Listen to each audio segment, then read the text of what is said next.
All right.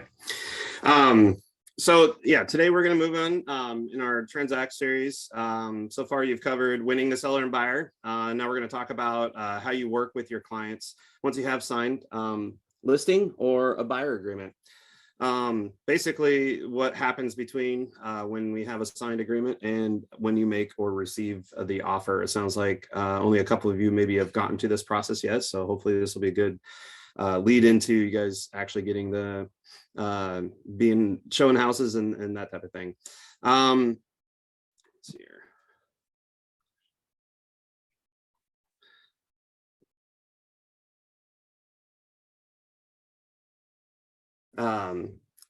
So hopefully by the end of the session, you'll be able to identify the key information to build success with the buyers and sellers, employ strategies to assist buyers and sellers with the decision making, build a strong success foundation relationship with your clients and co-op agent. Does anybody know what a co-op agent is?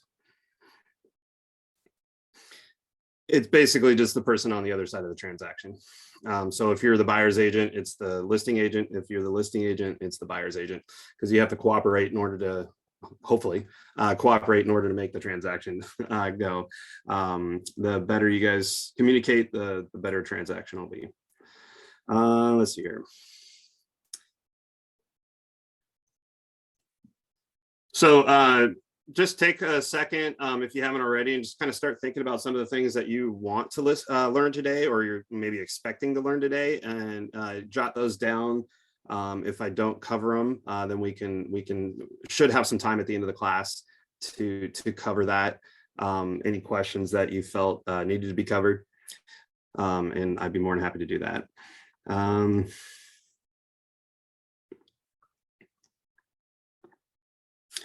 right. So virtually every top producing agent we have ever worked with has a deep and almost inherent sense of service. They have a servant's heart and a place their buyers or sellers' real estate experience above all else. They are always thinking of service. A Millionaire Real Estate Agent. Has anybody read that or listened to it?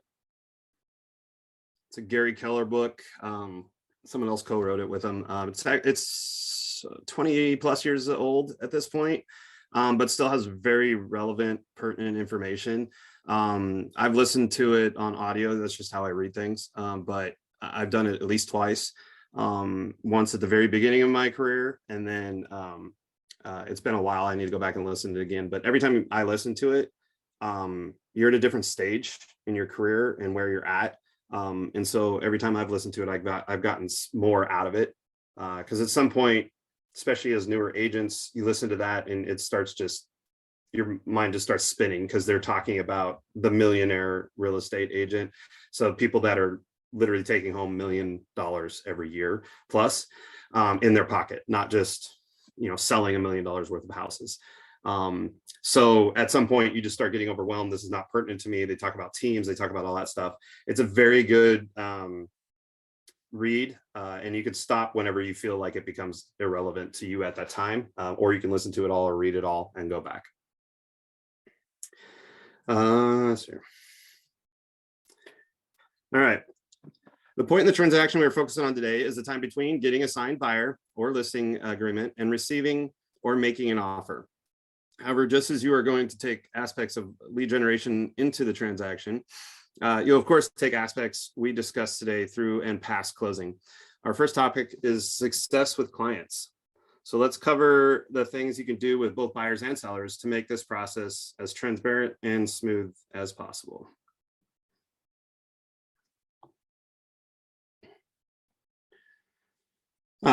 So the first key to success, communication. You have to communicate with your clients and everybody involved.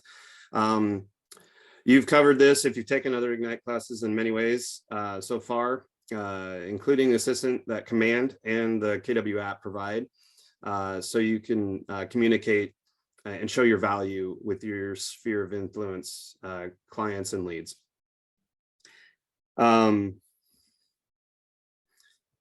So great communication is foundation for great relationships with your clients. Remember, they are trusting you with what is likely their biggest financial decision and what will serve as a foundation of their lives and the lives of their family. So you need to make sure that you're communicating in these instances. So it provides a strong foundation for a sustainable relationship. Set and manage expectations proactively throughout the transaction. Create peace of mind with your clients. Enhances your credibility. So if you're communicating effectively, all those things are going to just happen, basically. Because if you're not communicating, they're going to get confused and they're going to forget some of the things you told them at the beginning of the process. Guarantee it pretty quickly. So over communicating and communicating more than once is important. So yeah, you can rarely over communicate with clients unless they specifically tell you, stop talking to me. Then just keep telling them more and more information. It's a complicated process, and most people only do it 1 or 2, maybe 3 times in their life. So you need to just continually set those expectations, make sure you're on track, but also your clients are on track. Unfortunately, sometimes you have to make sure the other agent and other client are on track as well. So don't just assume that the other person knows what they're talking about. If they're not communicating with you, the other agent, make sure you're communicating with them. And again, Command in KW app is a great way to help you automate some of that stuff. Who here uses Command in KW app? Yes. Both?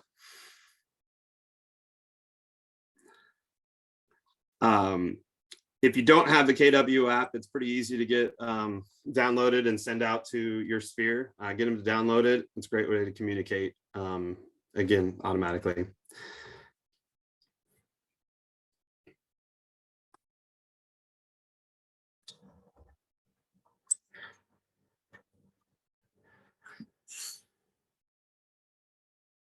All right. In addition to the 4 underlying ideas, you need all your communication with clients to convey.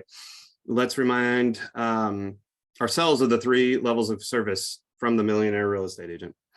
Does anybody know what those are?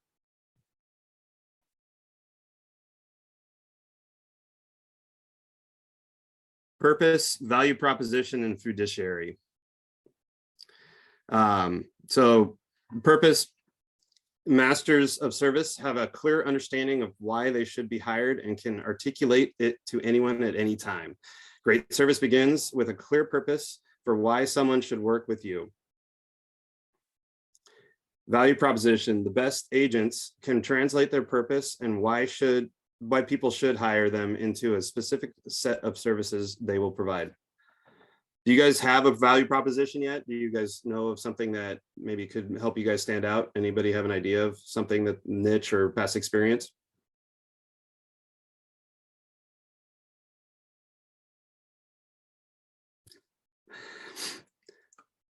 How about you're new and hungry and you really, really want to close a deal? Some people might like that. And fiduciary. Highly productive agents provide a level of service based on their commitment to act as fiduciary for their clients. They place their clients' interest above all others, even their own. A fiduciary brings a level of care and trust to the relationship that a functional agent does not.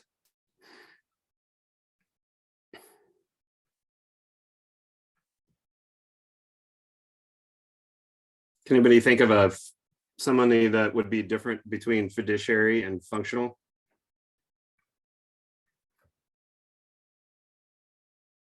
Does anybody know what that is? We're going to cover it here in a second. I was just curious if anybody know it already. Is it like a high level and then like low level, or like lower skilled and then higher skilled? I would say it could be a combination of both. I would say it's probably more the first. It's really your how much you're doing for your client, being more proactive because you are the professional. So you're hopefully going to anticipate their needs and questions, and maybe even some things that they don't even think about or know that they should be doing. Fiduciary are going to take that into their own and use their experience to automatically do that. Right. Okay. As opposed to a functionary is literally just going through the functions the motions. Sure, I'll open the door for you. Sure, I'll write that offer, whatever you tell me, and just do basically the motions. Got you. So your first one is very accurate as far as that's concerned. All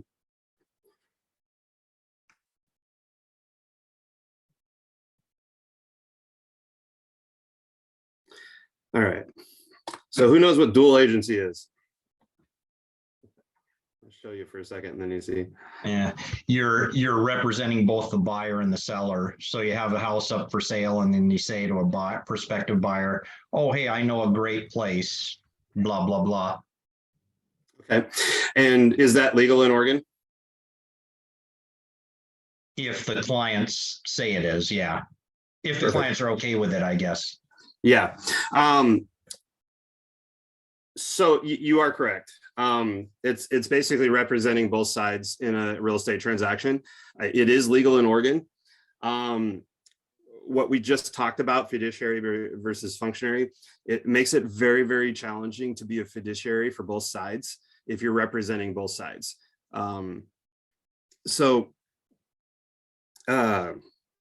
Basically be very, very, very, very careful. Many infractions with this process can endanger your license if people really want to be sticklers about it, I guess you could say. So, like I said, being a fiduciary relationships, you're making the decisions based on your client's best interest. So this is obviously very, very challenging when you're working both parties and with competing interests. So how do you decide what information to share with buyer? If the seller is telling you all this information about the highest or the lowest that they'll accept, how do you then go to the buyer and not overshare? Right. And so that's just, one example of how you could get yourself into trouble. Can anybody think of anything else that might be a concern if you're dual agency?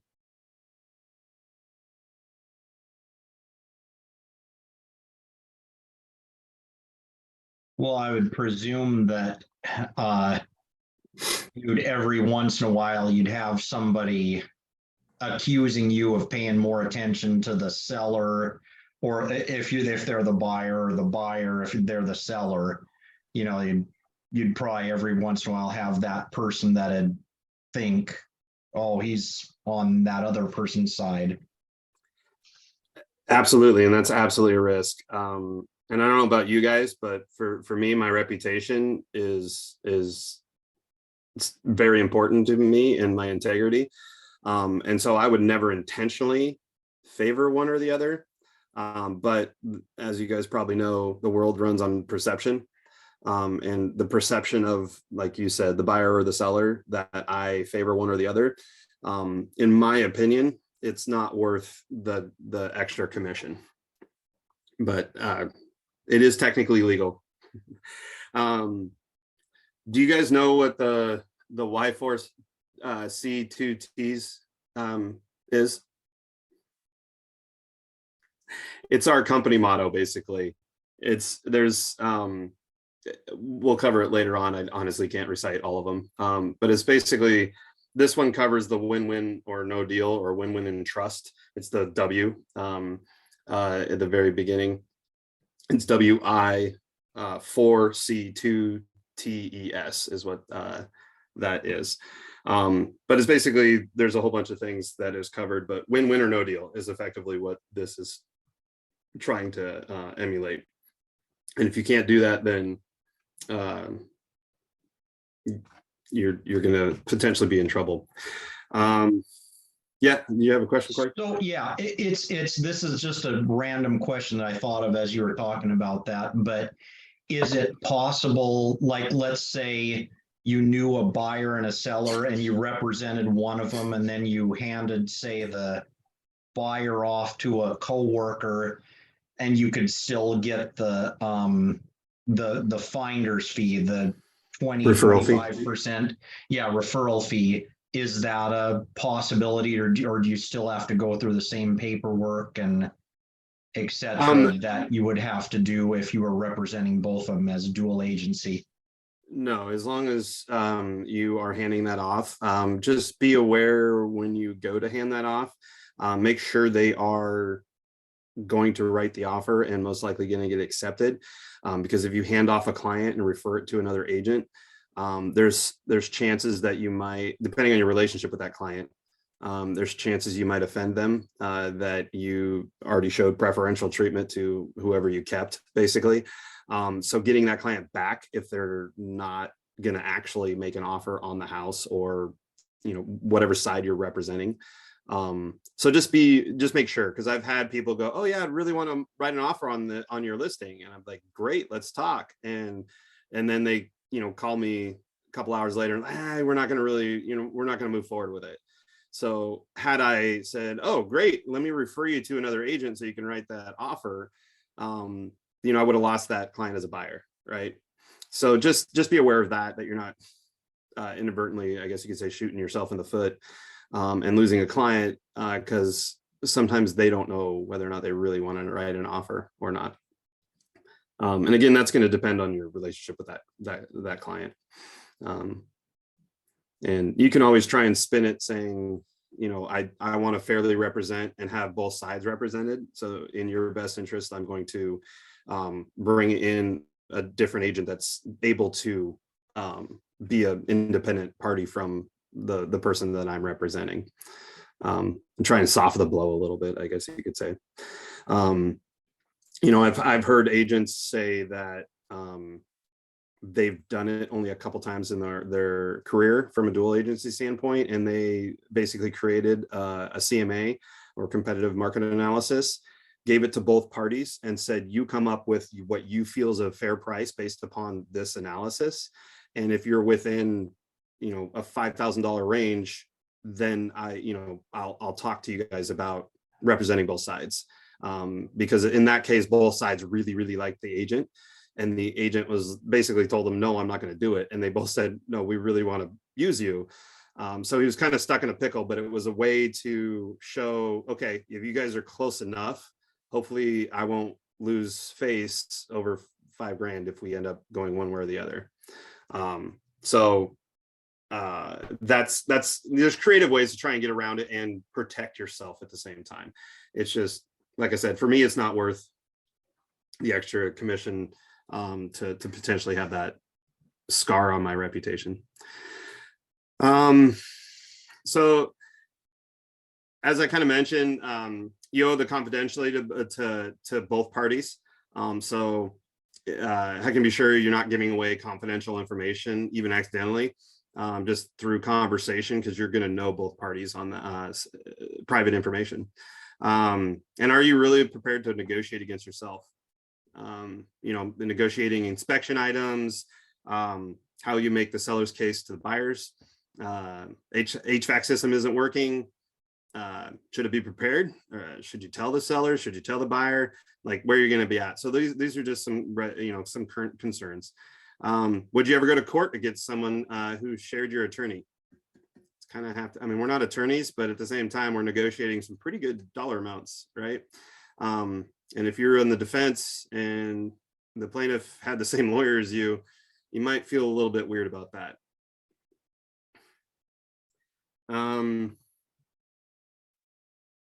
There you go. All right. So I think that's enough, unless you guys have questions about dual agency. Just be cautious. Talk to your principal broker if you have concerns, or your productivity coach. They should be able to talk you through a situation. All right. So in our job, so we've talked about the 3 levels of service, fiduciary relationships. You could say those are the what of being an agent. So let's talk about the how. How do you reach those 3 levels of service for your clients is largely about communication and education. So as agents or realtors, we're immersed in buying and selling houses every single day, sometimes 24/7, depending on your clock that you clock in and out on. It's your job, but for a lot of us, it's a passion. You almost have to have a passion in order to to work as hard as we do for our clients. So we just have to remember that our clients, a lot of them, they've never done this. So even if they've a repeat buyer or seller, maybe it's been a couple years, or maybe they do it every year.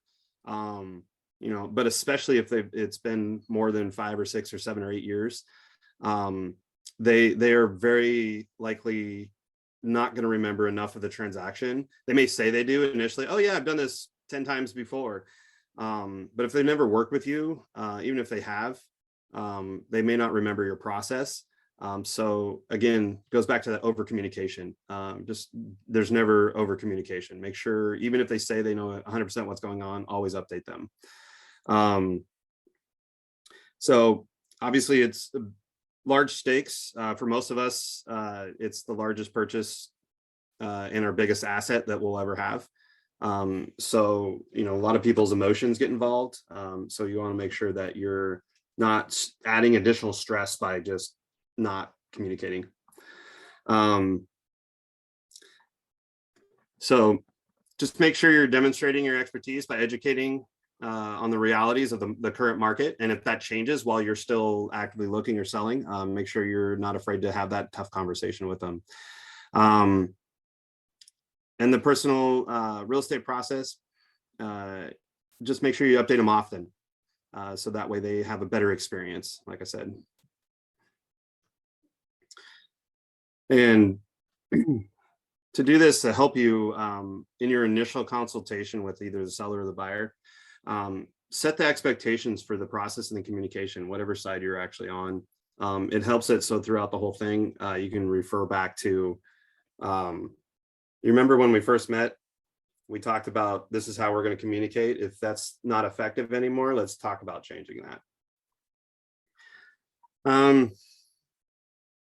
So a key component to educating your clients is to review the entire process. You've likely already touched on this in your initial buyer consult or listing consultation.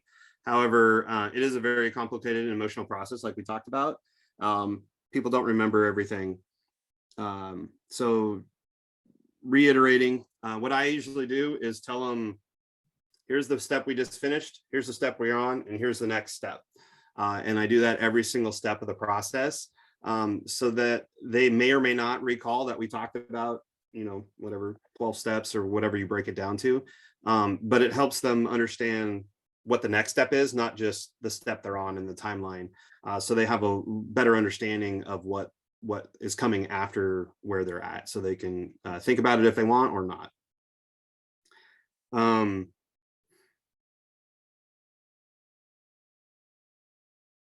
So I guess you could think of it this way. If you ask what you're having dinner for dinner next week, and from today, would you know what you're having for dinner next Friday? Let's say not tomorrow, but next Friday. Does anybody know what they're eating for dinner next Friday? I'd be shocked if you said you already have a week and a half planned out, but especially in the real estate world. No hands go up for that. Are you worried that you don't know what's going on a week and a half from now for dinner? No. And that, you know, that's the meal's not in your immediate needs right now, right? It's not what you're focused on. You're going to have many meals between now and then. You don't really care. You know, you got other things to do lists. You're picking up your dry cleaning, or you're picking up the kids, or you have birthdays or graduations or whatever. You have a whole bunch of other things you're thinking on. So it's the same with the buying and selling process. These guys are not thinking about 2 months from now when they close on this house. Right now they're focused on whatever step in the process, right?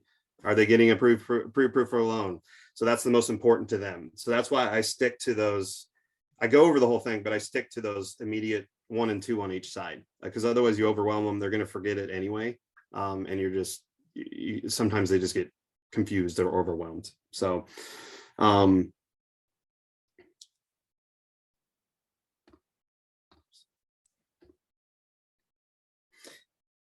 important thing in our world is time expectations. So there's a variety of different things you need to set time expectations for, but you know, for a buyer, let's say, You told them we need to see the property same day because it's a hot seller's market. It's going to go pending. We need to see it immediately. But they're still working on getting their down payment together, right? So it takes them a month or two to save up their down payment. 2 months from now, you think they're going to remember that they need to go see that house right now? Most likely not. So it's an example of reminding them, hey, you got your down payment saved. Congratulations. It's a huge step. Now, remember, this is still a really hot seller's market. We need to go see these immediately. You know, or whatever the case may be. We change into a buyer's market and you don't have to see it for 6 months. It'll still be on the market. You know, that has happened in the past. Obviously, that's not where we're at right now, but just be aware of what the current market is so you can update them.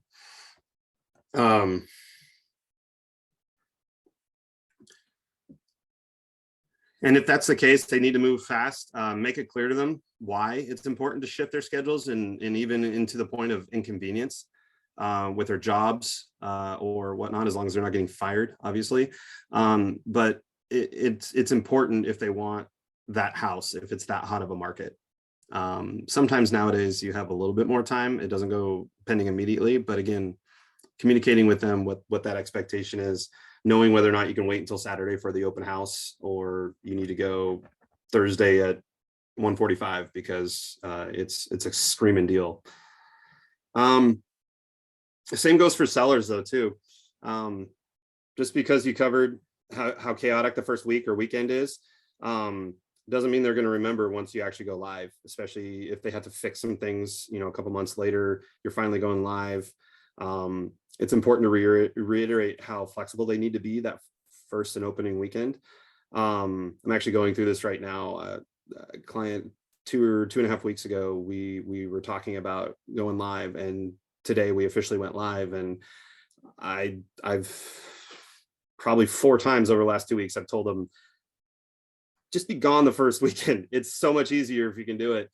And I was sending a text 10 minutes before I popped on this call that was like, okay, well, how do you want us to communicate? Because you're at home this whole weekend and we're already getting like multiple showings and we have open houses. So you remember that time I told you you need to not be there? It's way easier. And they're scrambling and it's an inconvenience for them because they just didn't plan. And not everybody can be away from their house for the whole weekend. I get it. But these guys could have, they just forgot basically. So you could say I didn't do my job well enough, but it's sometime you can, you know, what's that saying? You can lead a horse to water, but you can't make him drink type of thing, you know? So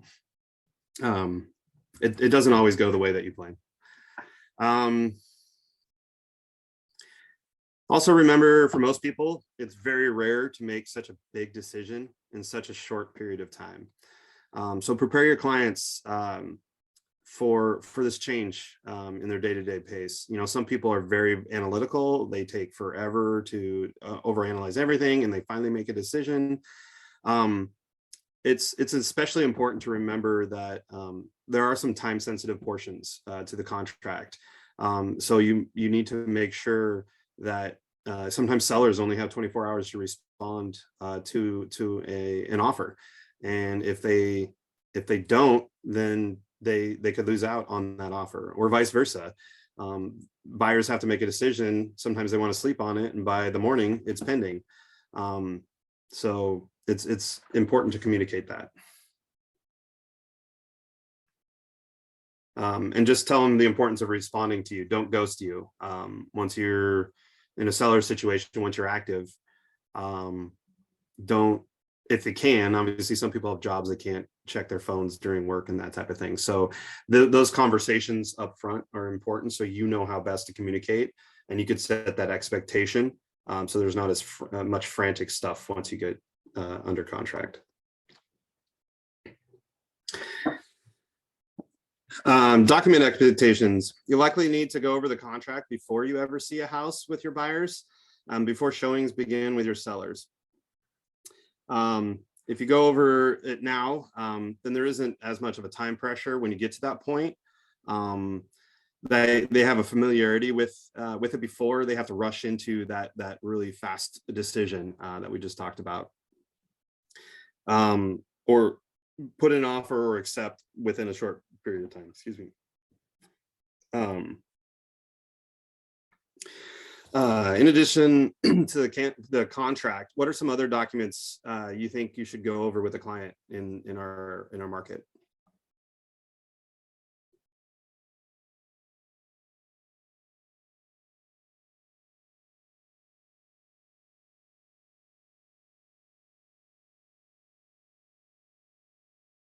I'll repeat the question. In addition to the contract, what are some other documents you think that you should go over with your client in the market to help prepare them?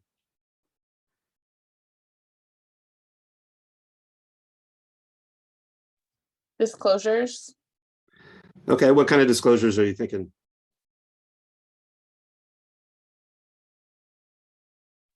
The property disclosure, if it's a listing. I don't know, I guess it would depend on the client, but just any, or where you're at in the process, but. Perfect. Yeah, the seller's property disclosure is an important one to go over. It's a pretty in-depth document for your seller to fill out. So it's good to broach that subject early on. Some people even do it at their listing appointment. If you can work it in, you just kind of hand it to them as you're walking around the house looking at it. You say, hey, start filling this out. They may or may not even start, but it shows that you're prepared and expecting to get the listing. So just as a little side nugget that might help you change, put that perception in their head that you've already basically gotten the listing. Lead-based paint disclosure, it's something that you have to give out to the seller if the house is older than 78, I believe it is. And you have to get that signed by them and then disclose that to the buyer. Some other things, appraisal waivers, inspection waivers, not as common right now, but a couple of years ago, they were a lot more common. At each stage, you need to review them and where you are and where you're going. So future pace, as they call it, with your client. Be sure they know everything that is going to happen before it does. It's an important piece in any business, but especially in this large of a transaction, if all of a sudden something happens and you didn't tell them about it, they're going to probably be a little bit perturbed if it's a pretty major step and you forgot to tell them about it. So again, the communication.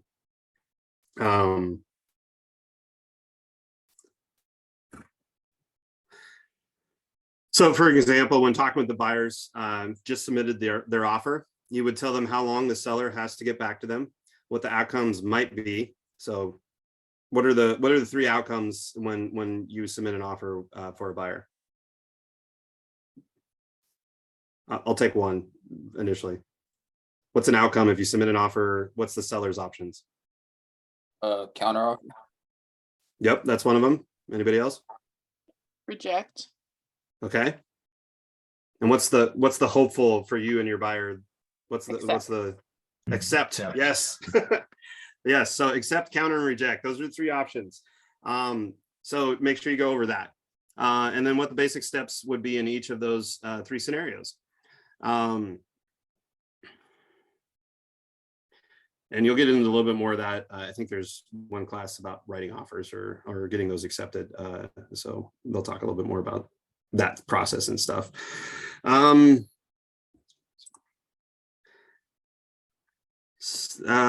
touched a little bit on it a couple minutes ago about communication expectations. So some agents, especially newer agents, and even more veterans, I have a hard time sometimes too, feel like they can't ever turn their phone off or take a day off. And that's not a good way to live your life.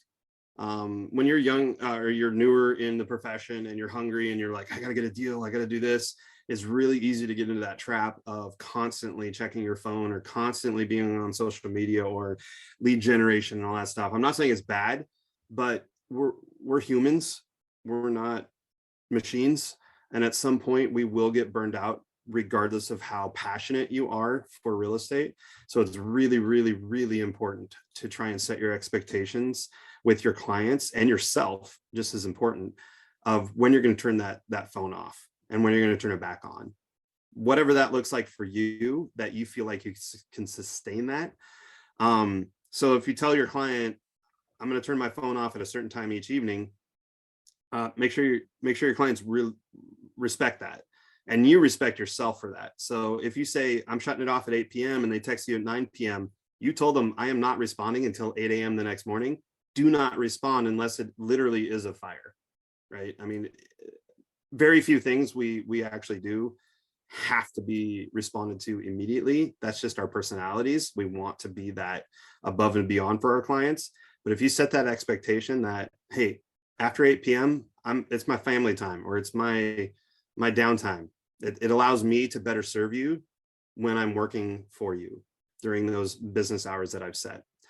Obviously, case by case basis. If somebody, works whatever graveyards and is only available, whatever the case may be, there's always exceptions. But it's important for you in your health to set your expectations.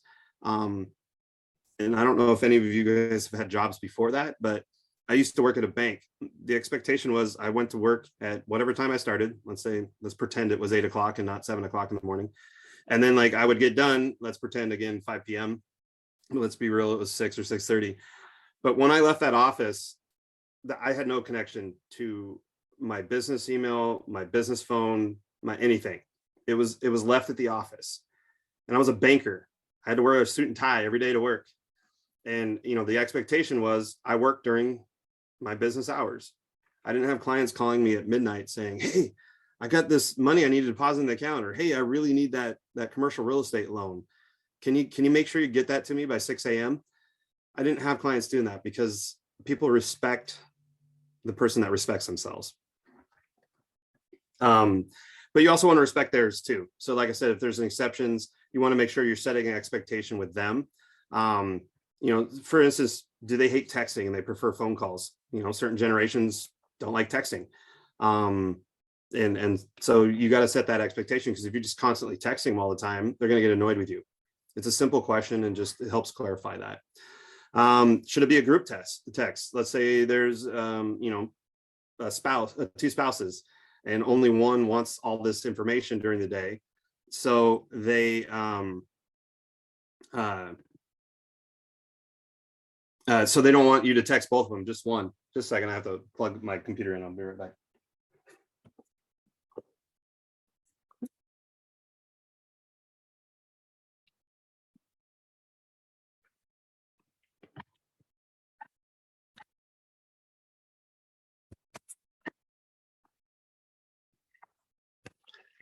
Sorry about that. I thought I had plugged it in, but it was going to die. So glad we didn't lose you. All right. So like I mentioned earlier, someone doing graveyard, and the one sleeping, during the day doesn't want all those texts saying, hey, we got this hot property we need to go see at 6 o'clock when your spouse wakes up. So those are just some important things to think about.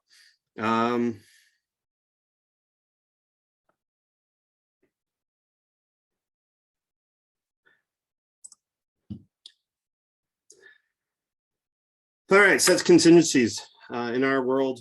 Most of the time, if it can go wrong, it probably will at some point. So just be prepared for that. What will happen if a home comes on the market that is perfect for your buyers the weekend that your sister, let's say, is getting married out of state? So if you have a sibling and you're like, oh man, I know I'm going to be gone, second week in July, and you just met with these buyers. Tell them I'm not going to be available the second week of July, and I have a backup person that's able to handle your transaction if the perfect house comes up. Set that expectation, set that contingency, especially if you already know it, right? Emergencies do come up, but if you already know it, it just makes it easier, basically.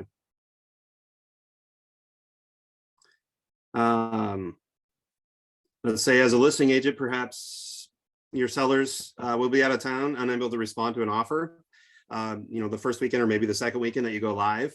Having open-ended conversations with your clients will will help divulge some of this information. So you hopefully know beforehand. And then you can maybe even fudge when you're going live with the listing if it doesn't impact the traffic or anything like that. But make sure you get that information well ahead of time, and then you can put it into MLS. So other agents, you can say, hey, my client needs 48 hours to respond to any offers, or whatever the case may be. You can put that in the private notes so other agents can see that. It'll help you so there's not a big fire and you're like, oh crap, scrambling. I have this really great offer, but it expires in 12 hours and I can't get a hold of my client. It avoids frustration on all parties if you're able to get that information. It's important also to let your clients know if communication needs to change. If you need to change for whatever reason, you'll adhere to their, let's say 5 p.m. to 8 p.m. no calls because they have dinner, and they have family time. You don't want to call or anything. Make sure you communicate. That I'll abide by that unless it's absolutely necessary. Once they put their home on the market, time is of the essence sometimes. So sometimes you have to act quickly, and just make sure you set that expectation.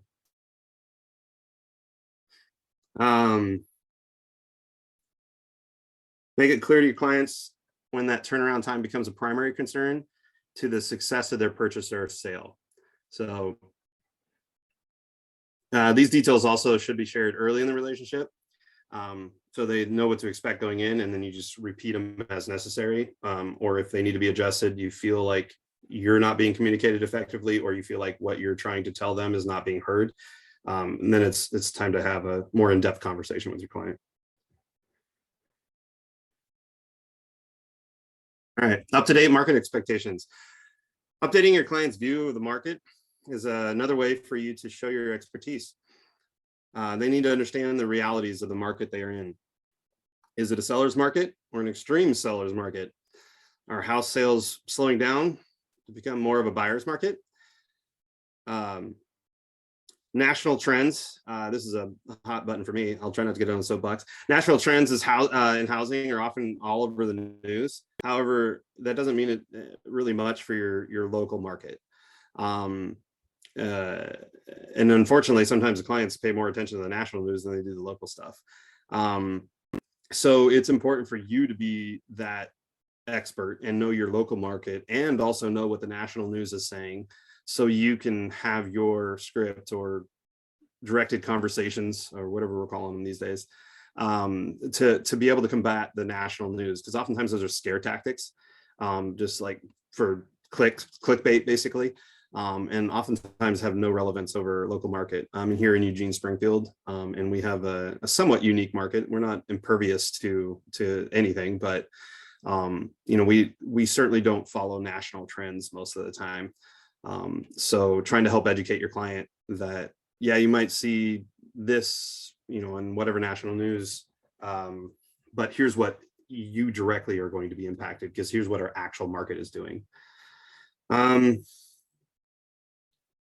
Make sure you set clear intervals which you will re-educate your client on the current market. So, if it takes a couple months or sometimes 6 months to a year to find a client a house, I can attest it does happen.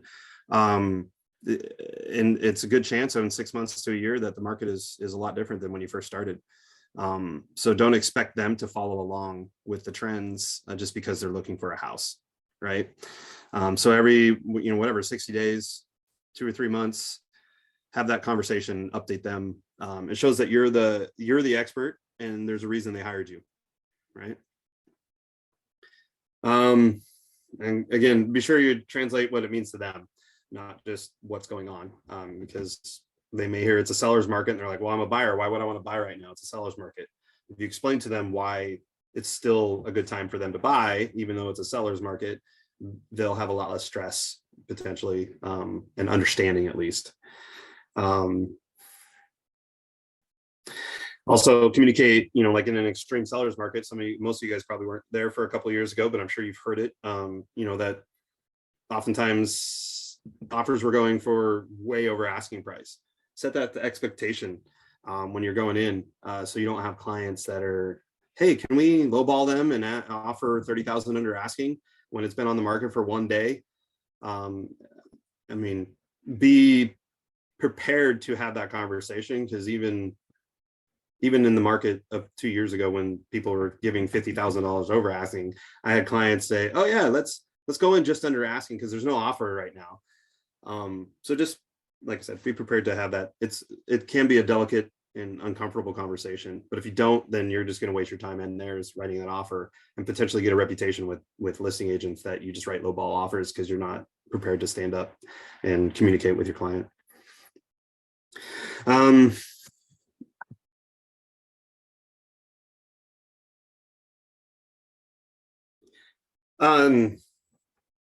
What are some ways you can think of to kind of help substantiate those types of communications so it's a little less awkward and more informational? Can you guys think of any way, like anywhere you can get some data, or any way that you could support your standing on what the market's doing?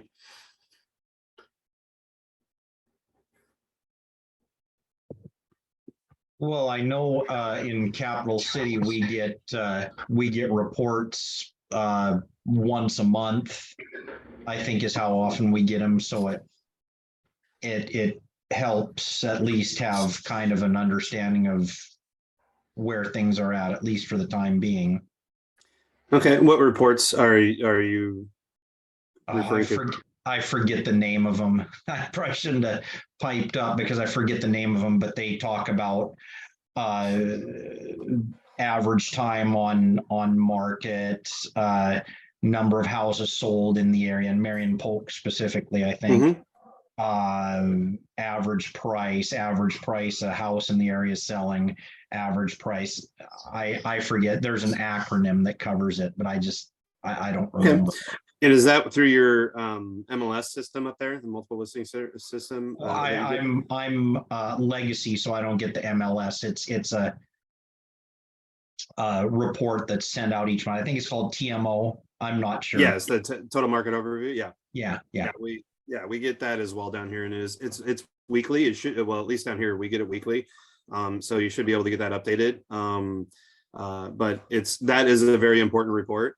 It helps you have all that information you're talking about, and it helps you relate to both buyers and sellers what their price point is doing specifically, because that report goes from 0 all the way up to infinity. Obviously at the top end it lumps in whatever over $5 million or $2 million, whatever it is. There's not a ton of those, but it's a good way. I often print that off, highlight whatever line item is referring to their budget. If it's between $400,000 and $500,000, I'll highlight that and say, look, these houses are on average going for whatever 10% over asking price, in the last week or two. So if we lowball your offer, chances are you're going to lose out on this house. And how important is this house to you? How important is home ownership to you? And if you have those reports, it helps substantiate those. Our individual MLSs send out reports similar to that. It's a little bit different information, and certainly has infographics that are really cool for sharing online, on social media if you're into that. So something to look into. I know your area has a different MLS than us, but I'm a part of it, and it does have similar graphics as well. So just something to consider.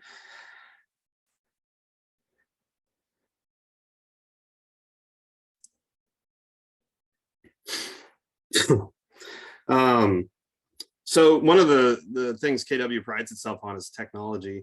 Sometimes it's clunky, but they're always working on it to try and help us as agents communicate with our clients.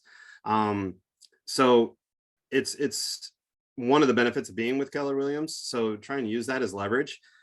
Show your expertise clearly, consistently. Keep your clients up to date where you are and where you're going with the process. So customize checklists and smart plans in opportunities in command. Market updates, like you were talking about, can be a part of your checklist and smart plans. You can send those out. You just have to attach it. And then share your KW app, like I mentioned before. It's a really cool way to see what your client is doing. You could silently or not so silently stalk them. Anytime they log into the app, you can see that it notifies you. And then anytime they look at a property, it notifies you. And anytime they like or love a property, it notifies you. So if they're always looking at these properties that are $40,000 and $50,000 over their budget, then it might be time to have a call with them to bring them back down to earth, and maybe delicately say, why are you looking at all these properties? I'm sending you the ones that are actually within your budget and we can actually write an offer on.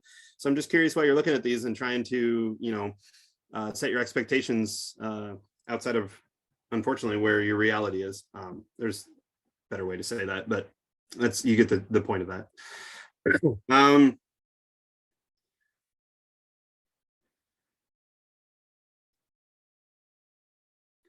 So some other things to think about is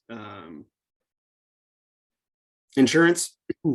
Some parts of the country, depending on natural disasters and stuff, home insurance has spiked. Here in Oregon, it's not as much, but always going up. So you can actually embed that into your smart plan and or your KW app to have your preferred insurance person, their contact information in there, and bring that up, because it is a part of the buying process that they're required to have it if they have a mortgage. So that might be something. I believe it was Roseanne mentioned that she had a client fall out of contract because the interest rates went up. But if your insurance premium skyrockets, that can impact your buying power as well. So some things like that you could include in your technology that's available to you.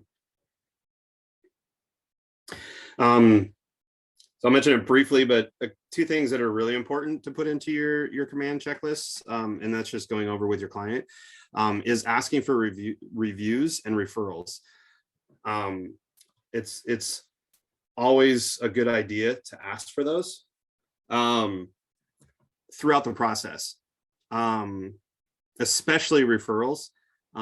But even reviews throughout the process. I know a lot of people don't really think about asking for a review until you're done with the whole process. But it doesn't hurt to ask. If maybe you had to go through a really challenging negotiation just to get into contract, and your client mentions, wow, that was really good negotiating. Thank you so much for getting me such a great deal. Hey, would you mind going on and writing a quick review for me on whatever platform that you guys use? And write a review now, and then it doesn't hurt to have a second review from them in a month or two when you actually close the deal. And then also it's an opportunity to ask for those referrals. A lot of people are afraid to ask for referral from their client because they feel like, oh, I'm salesy, I'm asking for those, give me 5 names and numbers of people that so I can call them type of question. But if you bring value, then don't be afraid to ask for help. And the help being, give me a review and a referral if you have one. I operate almost solely on repeat and referral business. And I truly believe I bring value to my client. And so why would they not want to refer their friends and family to me if I'm giving them a really excellent service and a great experience? Oftentimes they want to refer you, they just don't think about it. If that makes sense. They're so focused on the buying or selling process, they don't even think about the fact that you're doing a service for them and could hugely benefit at no cost to them other than 10 minutes writing a review for you online. So do not hesitate to ask for a referral and a review, especially. Those go a long way for your own marketing and continuing on with the business. So a way for you to do that, you can make it your own, but throughout this process, I'm going to give you amazing service and earn your trust so that you'll want every member of your family to work with me. Obviously, if that doesn't feel comfortable, you can change it however you want. That's how scripts are written though, right? That they're kind of cheesy or canned. So you just remember it, excuse me, memorize it and make it your own. That's what I do with those canned responses, because I feel like I'm literally reading to my client when I say something like that. So statistic is 68% of sellers who use an agent found their agent through a referral by a friend or family. That's a pretty large statistic. If you're not getting referrals from people or getting those reviews, 68% of people that are using an agent. That's huge. So if you're not asking that, somebody else is getting that referral because they asked for it. So another reason, don't be afraid. 3 simple steps to getting a referral. Like I said, provide value. If you're providing, come from value, provide seller service, education, advice, show emotion that you care about them. Then don't be afraid to ask for that referral. Then you can let them know. Literally, I tell people my business is repeat and referral business. So if I would love it and mean the world to me if you refer somebody to me. If you had, it says it references a conversation book here. I'm not sure if it's but, putting it on your checklist when you're going through things and just saying, hey, give me a referral, please. And then just asking multiple times throughout the process. It's also important to reward the behavior, not the result of the referral. You might think, oh, I got a referral, but I'm not going to pay him until I get paid. Which some people have that train of thought, and it works for some people. But what you want to do is maybe do a little bit smaller reward, but reward the behavior of giving you a referral. Not, oh, I closed the deal, I just made $10,000, so now I can afford you to give you a $5 Starbucks gift card, right? It's thank you so much for that referral. I had a great conversation with so-and-so. That's amazing. Hey, by the way, what's your current address so I can mail you this gift card for Starbucks? Or if you prefer, I can get your email address and I can email it over to you. What's the best phone number to get a hold of you in case that email gets kicked back? It's a great way to collect information if you don't have that all, right? I just use 2 sentences and I could potentially collect all the information that we should have on our clients. So it's a great way to do that as well. But if you reward the behavior, the next time they hear of somebody thinking, they're not going to be like, oh, that's right, I had to wait for it to close before I got paid. It's like, hey, I gave a name and phone number and I got a gift card. That was awesome. I'm going to totally think of Corey to give him that business. And I mean, $5, or even let's say they give you 5 referrals and only 1 turns out, $25 is worth it in my opinion to potentially get $8,000 to $10,000. Just me, maybe that math doesn't add up in your brain, but it feels like a pretty good return for me.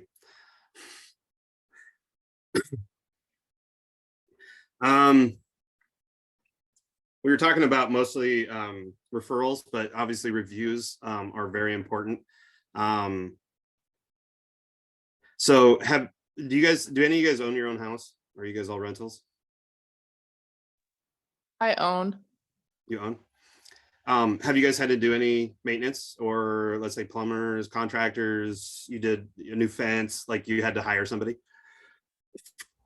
Actually, knock on wood, we haven't had to hire anybody because my husband is pretty handy. He's in construction, so everything we have done, he's been able to do himself. But Perfect. when we do have to have a referral or something that he can't do, I will definitely be asking for referrals from friends. Right. So what you just said, I think you just said it, is how are you going to find those people that you're going to use? Right. Asking people for referrals. Yeah. So if you're going to do that in your own life, right, don't be afraid to ask it. I mean, I know some people use Yelp or whatever. If you're buying stuff off of Amazon, I'm going to assume all of us have done that at one point in our life, right? At least once a week. But how do you decide on what product to buy? Is it just kind of arbitrarily like the first one that pops up, or do you spend some time and actually read the reviews from past clients or people that have bought it? So same thing with your clients, and this is a major transaction, right? A lot of us don't do a ton of transactions. Your first year, somebody's, I think, working through or have that they're working through potentially. You know, oftentimes in your first year, you only do maybe one or two, or if you're lucky, maybe a handful of them. So every review is that much more important, right? You go on Amazon and some of those things have like whatever 8,000 reviews on one product, right? You're going to have to be in the business a long time to get 8,000 reviews for yourself. So the point is, every review is important, and hopefully when they write a review, it's a 5-star review. Little trade secret is, most of the time, if they're going to take the time to write a review, they're going to give you a 5-star review. Unless they're totally pissed. And at that point, you should know not to ask for a review. And oftentimes they're probably, you fired them or they fired you before the transaction even happened, right? So use your best judgment. If you're going to ask for a review, make sure that it was a good transaction and that they still like you, because it's impossible to erase a bad review. But most of the time, people won't take the time to write a bad review. If it's like, they did all right. You know, I felt like I did an okay job. They just won't do it. And it's not the end of the world if you get a 4-star review or 3-star, I guess. But if you're going to ask for a review, just make sure it was a decent transaction. And then, what do you guys know, like, where you would ask people to put reviews? Like, where can you think of places people can put a review for you?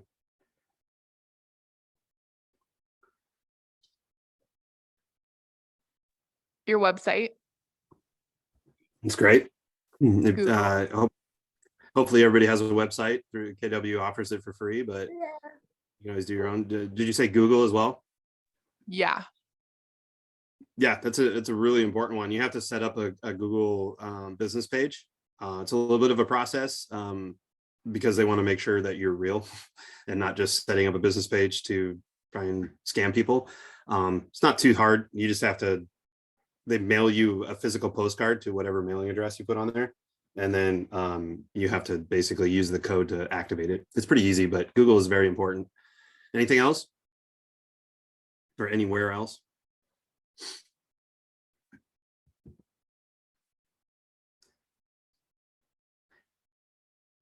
Are you guys active on social media at all?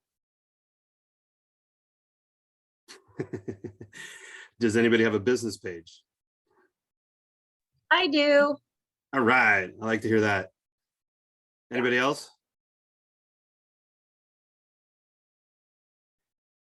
Yeah, I do as well. Awesome. So if you don't and you don't use social media, that's fine. That's your personal preference. Honestly, it's a rabbit hole. You can get stuck on being on there a lot. If you're already on there, though, it's a free way to stay in front of your sphere of influence. Most likely the people you're friends with on there are at the very least acquaintances or past acquaintances. And if you have a business page, just be aware that the way that Facebook shares that is not extensive. So and most people want to do business with people that they know and trust and like. So make sure you have a personal page as well if you're going to do both. And it's okay to be private, but at the same time, like, you want to show a little bit of yourself. If they're going to do a Facebook search, don't show yourself going on a bender at the nightclub at 2 a.m. with, whatever dance moves you just learned. But if you're going out for a hike in the area, or you like to golf, or your kids playing soccer, if you're comfortable showing your kids on making it public. But even just the friends that you know and trust that you're connected with, it just shows that you're a human, right? On a professional page, you want to typically come from contribution or education. If you're into TikTok, that's a new way of doing things. I personally don't do TikTok, but I'm also 43 years old, and I don't feel like it's the right platform for me. Some people do it and they're my age. I just personally don't like the TikTok thing. So I do LinkedIn, Facebook, and literally started Instagram because of my professional page. But those are some areas you can ask for reviews. Facebook, if business page, you can ask for reviews. That was kind of the point of going that. I went down a little bit of a rabbit hole there, but so you can do Zillow, but they're a realtor now. And they have licensed realtors that operate with them. So the way that they do reviews and report things are a little bit different. than they used to be. So just be aware of that. Some people still do it. I personally do Google, Facebook, business, and then our website. And oftentimes I do follow up about a week or so, sometimes a couple days, depending on when they're planning on moving. I send out an email. Thanks for the great transaction. Loved working with you. If you liked what I did, please, follow these links and write a review. Would love that. And then I follow it up every week, basically for 2 or 3 weeks until they either write a review or at some point it's so far down the road that's a little bit awkward to continue to ask for a review if they're sometimes they're just not going to write it.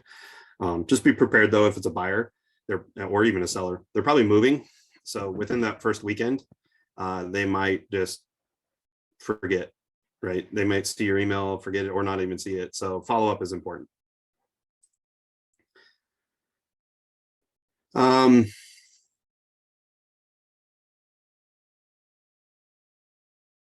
Yeah, sorry.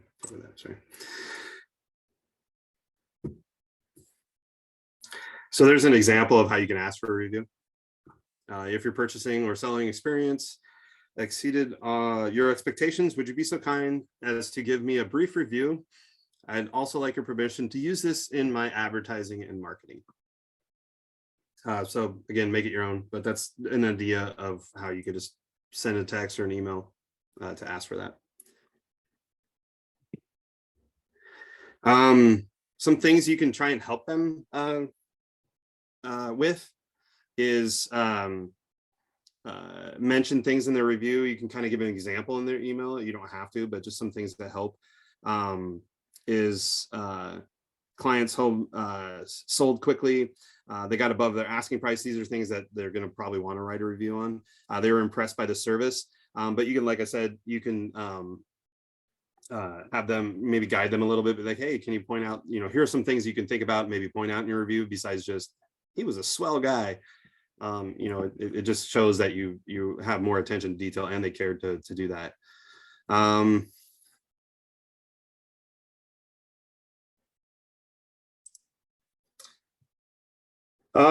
Buyer-oriented reviews. Buyer found their perfect home quickly. You negotiated a great price. Transaction went smoothly. They were impressed by the service. Those are all things kind of similar on both sides. But again, just help them maybe help guide them a little bit. Most people know how to write a review, but some people maybe just need some guidance.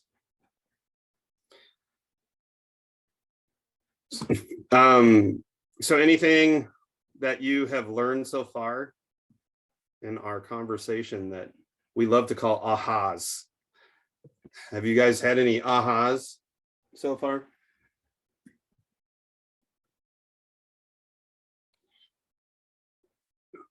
Hopefully you guys have learned something in the last hour and 20 minutes. For me, it's just reminding myself to set all the expectations ahead of time, just so the clients aren't taken by surprise or what's the word I'm looking for? Blindsided? Yeah, they're not blindsided, and you want to make sure that they're that helps them have a good experience, whether they want to hear it or not. They know what's coming. Right. Yeah, it goes a long ways. It really does for both sides. It makes your life way easier too. Anybody else? Yeah, I almost feel like that is kind of similar to raising kids. Like boundaries are healthy, like you need to have those. You don't want to put too many boundaries there because you want the listing and you want the client, but at the same time, like you need the boundaries there to have a healthy relationship with that client and to not, like Corey said, just to not be afraid of that, as long as they're reasonable, as long as they're not ridiculous. Exactly. To not be afraid to put those boundaries up for yourself and for your client. Absolutely. That's a great analogy for those of us that are parents. Yeah, and I mean, obviously being newer in your career, the confidence in your ability, at some point, maybe now, maybe later, it'll help you know when those requests or those boundaries are unreasonable or not. You know, I recently had a listing that I chose not to get because they were unrealistic in their list price. And that was something that I felt confident enough to tell them, you know, in a delicate way, you're way overpriced. We're not going to sell this house at this. And, you know, if you're not at the very least willing to talk to a buyer that's going to offer, you know, what I think is a reasonable offer, then we're just not the right fit. And that's a tough thing to do. You know, even if you don't need the commission to get paid, right? It still is a tough thing to be that direct sometimes with the clients and say, hey, look, here's all my supportive information that says this is what we should list your house at. You're $100,000 over that, or whatever the case may be. You know, if it's close enough, take the listing and then just tell them, hey, we're going to drop the price in 2 or 3 weeks and try and get that in ahead of time. But this guy was over $100,000 over where it should have been listed. So somebody else got the listing, and then 2 weeks later it went off the market because the seller was pissed at the listing agent because they couldn't sell the house at $450,000 instead of $350,000. So saved me a lot of heartache.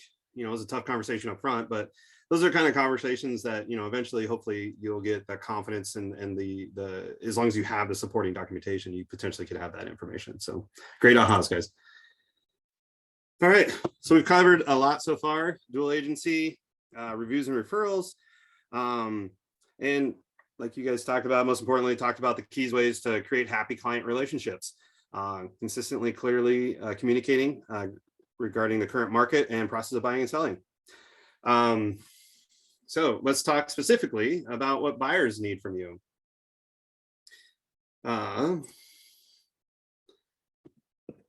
So these are kind of percentages of what most buyers are expecting from or want from you. Help find the right home to purchase. That's what they want from you, but they don't know that I literally tell my clients I'm not just a door opener. And that's, I mean, this statistics literally shows you that that's what everybody expects you to be, is just to find the right house and open a door for them, right? You know, the other things that are just as, if not more important, are the other things that are on here. You know, help buyer negotiate the terms, the price. You know, the other is help with paperwork, determine what comparable homes we're selling for, and help determine how much a buyer can afford. So those are just some of the things that buyers are expecting of us. And in my opinion, the not read are by far the most important pieces of it.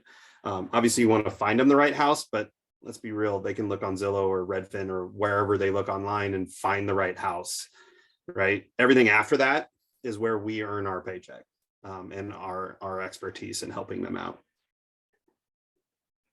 Any shocks on those percentages or what they're actually expecting or wanting from us?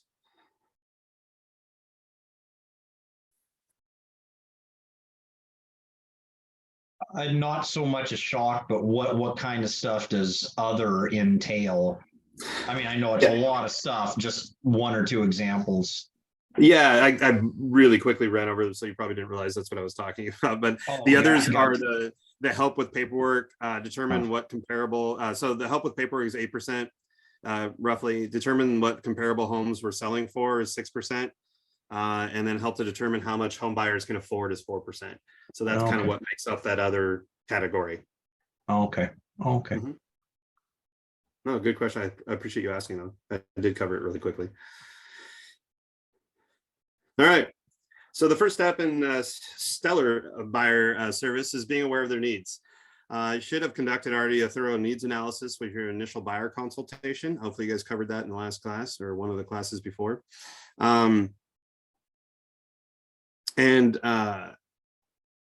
So leading up to your signed agreement, do you guys sign buyer or have buyers sign agreements? Have you guys considered that, thought about that?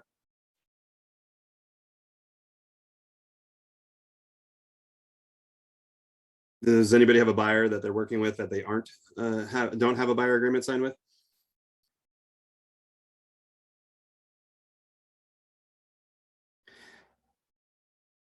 It's required for a listing. It's not required for a buyer. So some people believe it's a really good idea because it just kind of helps solidify the relationship. It's not required. Some people don't do it. I think it just depends on your relationship with that client and how you feel like you want to address that relationship. So I would encourage you to talk to your productivity coach or your, excuse me, other agents in your office to kind of determine how you feel about that. Excuse me.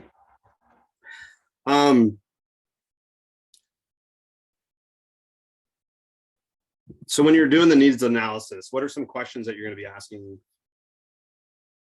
You can see it on here, but anybody have anything outside of these bullet points that you can see on the screen? Or any of those you feel are more important than others?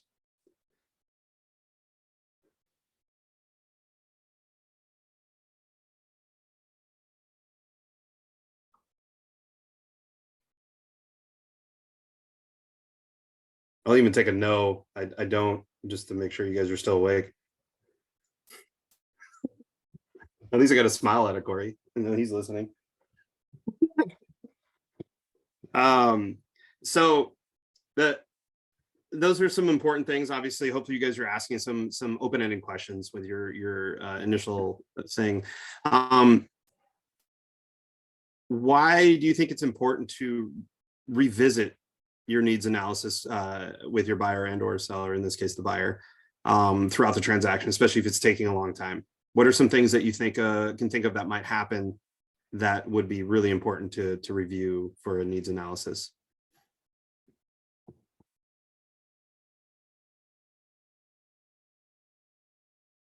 Well, I guess just looking at this, if you're, if let's say something checks off all the boxes, I'm pointing over here because that's where everything. That's all right.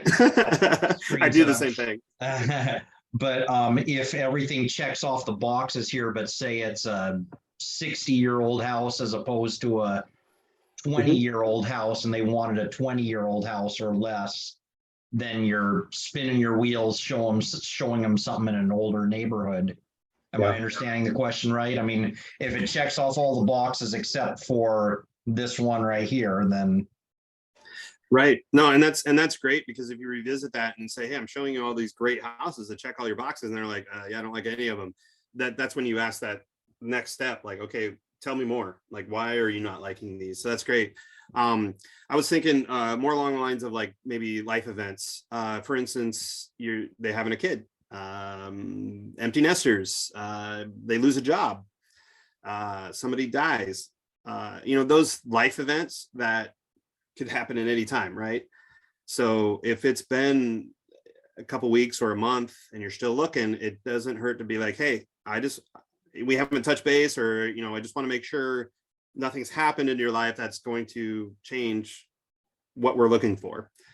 Do we need to stop or pause because somebody died, or I lost a job, I can't afford it anymore, right? You don't want to keep showing them houses and then you go to write it off and they're like, oh yeah, I lost my job like 3 weeks ago, I forgot to tell you. You're like, oh, I showed you 10 houses. That's a waste of everybody's time, right? I mean, obviously you want to be a little bit more delicate than that, but I mean, that you get the point of like, that would have been nice to know 3 weeks ago. So we just stopped showing you houses until you got a new job and actually could afford one again. So life happens, basically, is the summary of that. Interest rates change, like Rosanna was mentioning before, that can dramatically impact what your client can afford.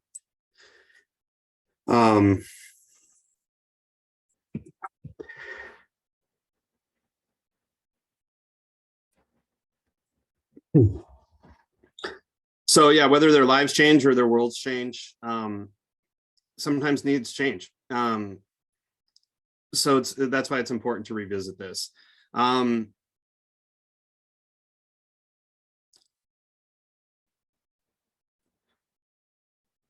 Revisiting the needs analysis can also help you find out why homes that should be perfect are not inspiring offers. So like what you said, Corey, is like, it could be they want a brand new house. They don't want a fixer, or they don't want something that plumbing is going to blow up in 15 years or 10 years or whatever.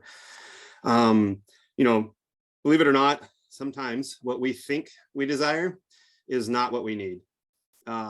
So it's, I've shown, I tell my client, hey, I have this half an hour consult with you, right? Half of that's just like going over basic information, right? And then the other half is actually talking about their wants and needs for their house. So let's say at best, a 60-minute conversation about the most important purchase of their life. I tell them, it's impossible for me to get inside your head and really truly understand what you want. And if you're a first-time home buyer or you don't really know, it's impossible for you to really truly know what you want. Some people have different mindsets on this, but I tell them, like, I'll show you some how, like, here's the basics. Here's what you think you want. Let's go see a couple houses. So you get experience on what it feels like to go see a house, but two, like, I get to see your reaction. I get to see how you react to that 60-year-old house versus the brand new one that we just walked through. You know, and I use it as a lighthearted conversation starter. Is usually I know within the first 5 minutes of walking into a house whether or not we're writing an offer on this house based upon your reaction. And they kind of chuckle about it. You know, I like, well, I mean, I'm not lying. Usually it's pretty obvious when they're like, this is the one, you know. And unfortunately, sometimes if there's two people, you get one that's yeah, and the other one's like, eh, and you're like, oh no, this is gonna be a battle. So that's always fun.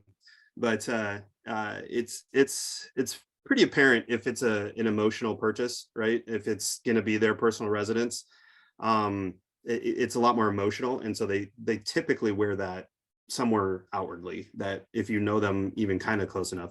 But every time you show them a house, every time you get that feedback, it gives you a little bit better insight to what they actually need, and not necessarily what they think they want. Literally shown houses to people, and I'm like, we're not looking down the right path because you're not happy about where we're looking. So something you haven't told me is what you really want. So let's revisit your needs and wants to make sure you haven't missed something that you really, really want. That's going to be the deciding factor. So never be afraid to revisit that.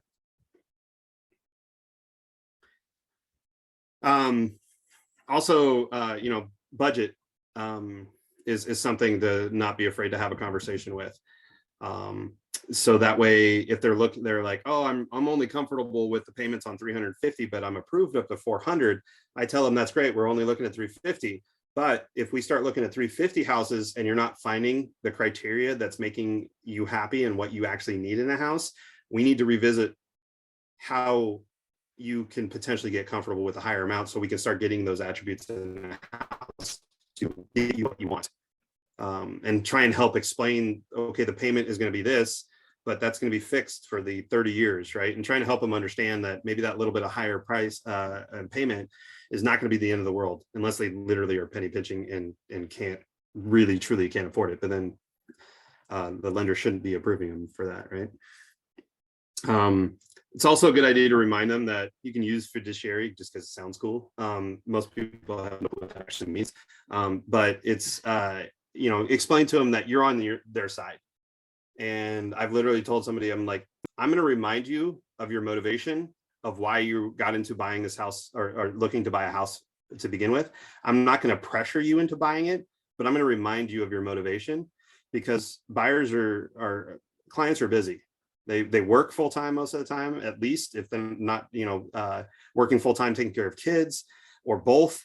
They get busy with life. Part of our job is to bring them back to why they talk to us in the first place and why we're looking at houses, or in the other case, if you're a seller, why they're selling the house. So those are all really important things to do.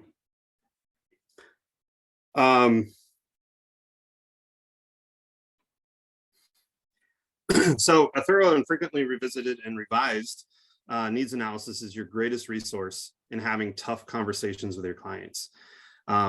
Conversations about what they can afford, the realities of the market, timelines, and move-in ready versus fixer-uppers, all things we've already touched on, are strengthened by referencing the needs analysis. So if you keep that updated, you revisit it frequently, you can go back to them like, you told me this is what you want. So why all of a sudden has that changed? It makes that conversation way easier. So what are some other things that you can think of that you need to make sure you have a conversation with your client, other than things like what we just talked about, buying, you know, the purchase power, that type of thing? What are some things maybe behind the scenes life events maybe that they should try and avoid if possible? Not buying anything on credit. Boom. Don't even apply for credit.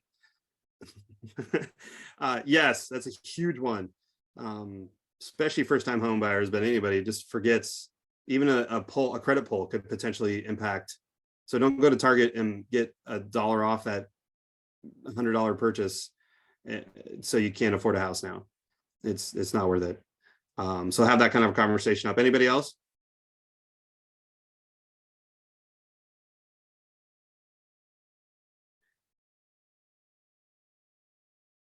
What about quitting your job? Think that's a good idea when you're buying a house? No. Thank And you. also not switching industries either. Yes. Yes. That's another big one people don't think about. Even just switching jobs, even if you're set up with the next job, make sure you tell them up front, talk to the lender. If you get wind of them talking about that, talk to the lender that they're pre-approved for and get, hey, they're switching jobs. I think it's a different industry. You need to call these guys ASAP and talk to them about how this is going to impact the buying power for them and see if they can hold out switching careers until after they buy the house, or, you know, whatever the case may be, whatever works. Hopefully, you know this going into it, but getting married, your marital status, married or divorced, can impact how you buy a house, right? So be careful on that. Pay your bills on time. Don't rack up credit card. Let's see here.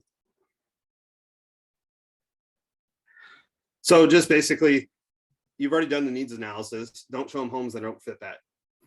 Plain and simple. I mean, it sounds simple, but it's a little bit more challenging when they really want to see that house that's $40,000 over their budget. Only the best properties. I set them up on an automatic trickle. I send them all properties that qualify, and then I call them specifically or text them specifically when one pops up that I think would be really fitting. That was primarily a habit from the last few years, because it was literally like we had to go see a house, you know, kind of like what we talked about, like within 2 hours, otherwise we weren't getting the house. So I'm slowly transitioning, depending on the client, to reviewing those and then just sending them the ones that actually not qualify, but like really fit their criteria, so they don't just get burned out on properties you're sending them. Familiarize yourself with the neighborhoods that they're looking in, so you can sound like you know what you're talking about. The TMO report, Corey, that you referenced before, look at that before you go show houses with these people in the neighborhood. So they're like, oh, what's the average house price in this? You're like, I don't know. I get that report, but I just trash it. I don't actually look at that thing. So that way you can sound like you're knowledgeable, right? Maybe even print out ML. Sorry to interrupt you, Corn, but how do you do number 4, the be knowledgeable about the property and neighborhoods? How do you talk through a client with that without sounding like you're steering? You know what I'm saying? Yeah, so you do have to be a little bit delicate as far as like talking smack about the neighborhoods. You know, if you like it has a bad reputation, oh yeah, there's a bunch of crime over here. You can literally show up, pull up crime reports for that neighborhood, and then you're sharing facts. You're not steering them, right? If you're going to talk about that specific type of thing, or school systems, they have reports that say school systems rating is this, right? Those are facts. Those are not opinions. Well, there are a whole bunch of people's opinions accumulated, right? But they're not your opinions, right? That's what you have to try and pull out of this, is your opinion on a neighborhood or a school system or whatever. You have to be very delicate on that one. So from that, those are just a couple examples of, there's reports out there you can pull from your county or your school system or specific neighborhoods. You know, the police reports are all public, right? So they accumulate those and give a crime report for whatever geographical area you're looking for. So that's just one area. Go look at all the houses in the area. If you have a client that's really interested in a specific neighborhood and you have no clue what they are and what quality they are, If they're vacant, just go see them. If they're not, then pretend like you have a client. Go take your spouse or friend or whoever is, pretend like they're your client and go schedule an appointment and go take a look. Never hurts to go look at houses.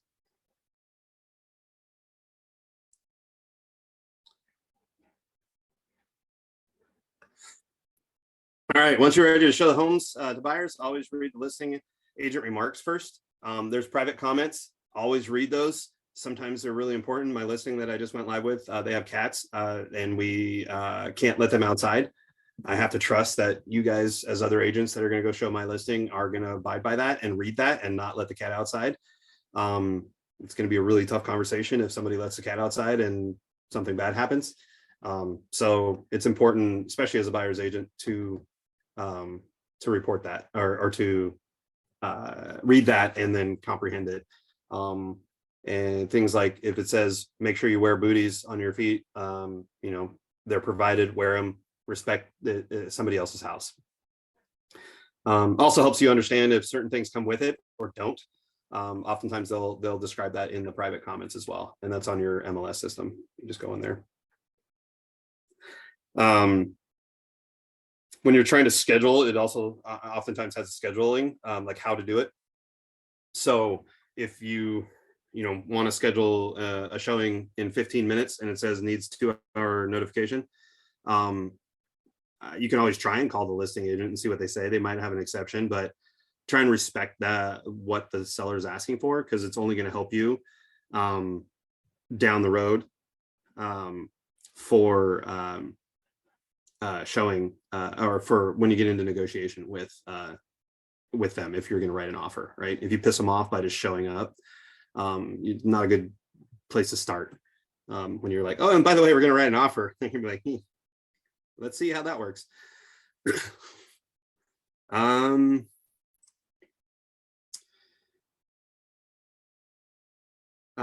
So yeah, if you're showing houses, these are just some good things to have with you, just in case, it's raining really hard that day and they have to walk through mud to get into the house.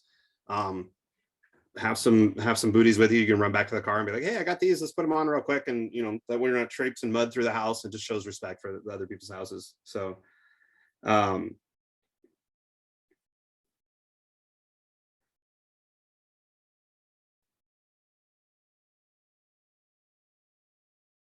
sorry, talking about listing and showings, I literally got a showing request. So that's why I had to stop for a second.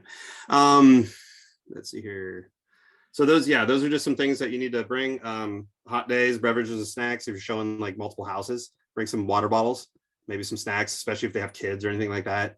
Maybe some coloring books if they have younger kids and they have to bring them with them. Umbrellas, just some things to respect. Safety first. It's very important. If you haven't ever met your buyer and you don't know who they are, meet them in person in a public setting first.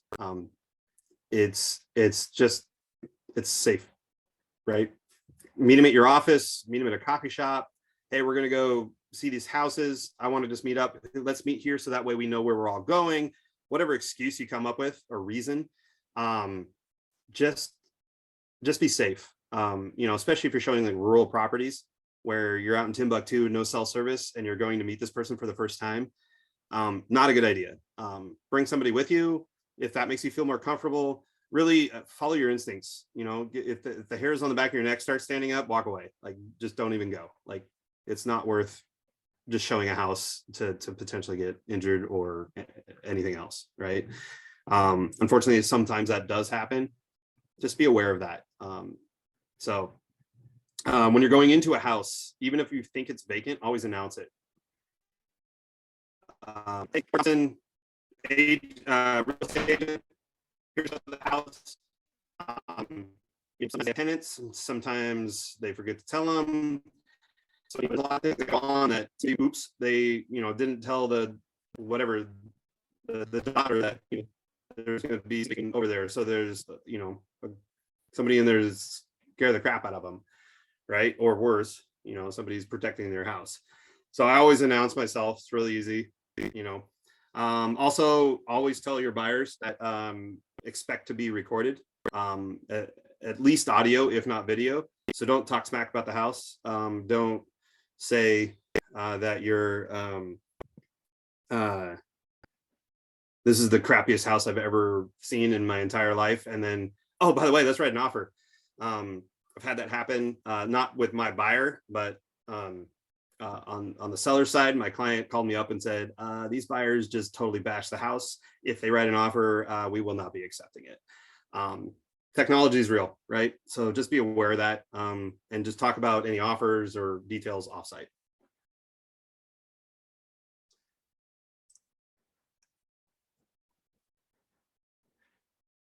So our job is to sell homes, not show homes. So revisit your motivation. If you're showing a client 15 homes and they're not like loving them all, revisit why you're showing them that many houses, right? Because you're wasting everybody's time if they're just really looky-loos. And if that's what they are, that's fine. Just be aware that you're just wasting your time. They're probably not going to ever buy, or you're just not showing them the right houses. So you need to do your job and really dig into that. So here's some reasons they hesitate, afraid to commit. It's a big purchase. I mean, nowadays you're talking close to $500,000, right? So it's a lot of money. People get scared. Minor details of the house. Oh, I don't like that paint color. Here's $100. Go fix it, right? It's really that simple, right? Some people just can't look past that.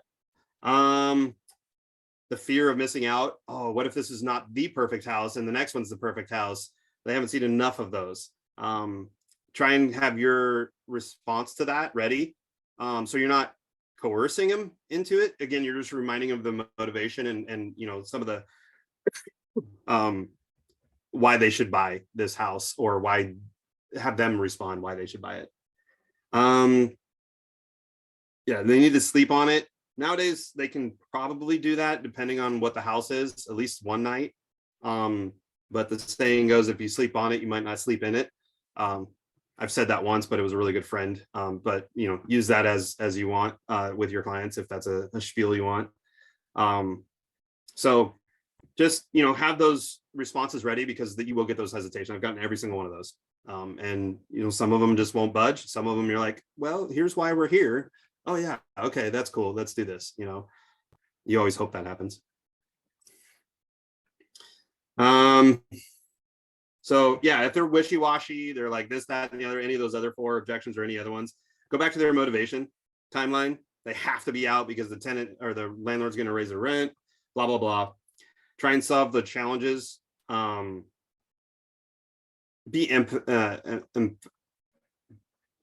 empathy, like care about their concerns, like understand that they're valid, and then figure out a solution for them, or have them figure out a solution with you. And then the cost of waiting is a good one to have in your pocket, especially if they're renting, just to be able to help that. We're going to skip that because we're running from time. So you can go to pause at the end here. So success with sellers. So here are some of the things that sellers want from us. Help price home competitively, of course. Help seller market home to potential buyers. Help sell the home within a specific time frame. Help seller find ways to fix up home to sell it for more. And then other. So you see that's a lot more widespread with sellers. There's a lot more stuff that we want to do or can do with a seller to help them. Buyers, it's more like open the door. That's all I really think you do. Sellers is a lot more spread out, right? The other consists of help find a buyer for a home. That's 12%. Help with negotiation, dealing with buyers, 6%, and help with paperwork inspections, preparing for settlement or closing, 5%.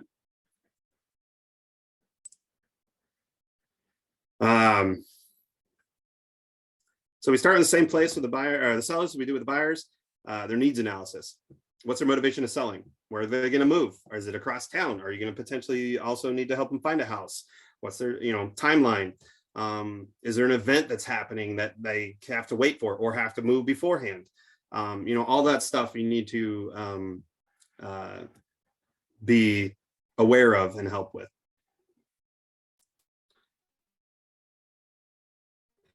Buyers, life changes, the world changes. you know, like we talked about, there's divorces, there's job changes, that they need to move out of town, or, you know, they can't afford it anymore. Somebody's moving out of the house, you know, all that stuff is, the economy shifts. They didn't lock in a rate. They had a variable rate for some reason. Those, I don't think they still exist right now, but they potentially could, depending on your situation. So those are all things that you need to ask for. And just like we've talked about throughout this whole thing, is stay in touch and over communicate. And just make sure that their needs analysis isn't changing, especially if it's on the market for more than a couple weeks. You know, maybe they're getting frustrated. They're wanting to drop the price, but they don't want to bring that up. So don't be afraid to have that kind of conversation. Sellers control that, all they can control is the price and condition. The location is what it is, right? You can't do much about it. You can't really control the market. So the better they can make their house and the pricing it right, is what you can help them with.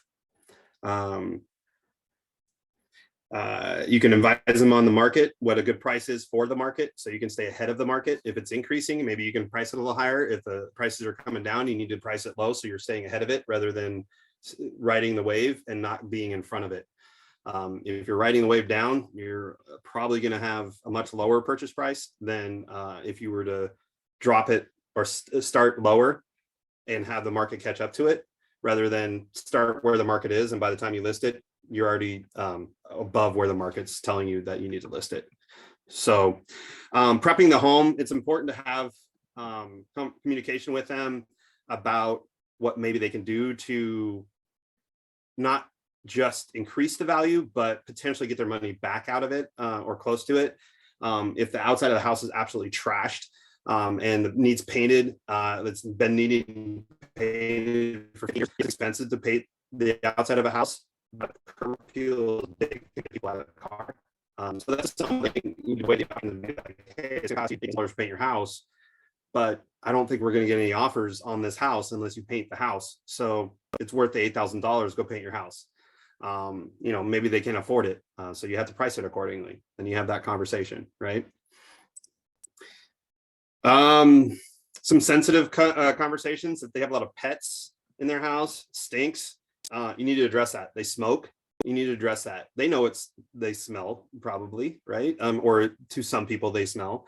Have that conversation. Be like, hey, if you have pet smells, can you do something maybe to help that? Not just mask it, but like, you know, are you thinking about replacing the carpet? Maybe we could do that. You know, cost money and time, but maybe that'll help you. Some deferred maintenance that might help sell the house. Cluttered, like they're pack rats. They have stuff everywhere. Help them realize that buyers are going to see that and really have a hard time picturing themselves in the house. Safety reasons, guns. If they have guns in the house, make sure those are locked up or removed from the premises when you go to list the house. Cash, jewelry, other items, don't have those lying around. You know, you're gonna have strangers walking through your house. Hopefully the realtors are above par and follow their clients around, but if they have kids, sometimes that doesn't happen. The kid runs off into the bedroom and goes, ooh, a ring, sweet. Or, hey, there's $100 cash sitting here. That's going in my pocket. You hope that never happens, but you know, unfortunately there's bad people or kids just you don't really know better, right?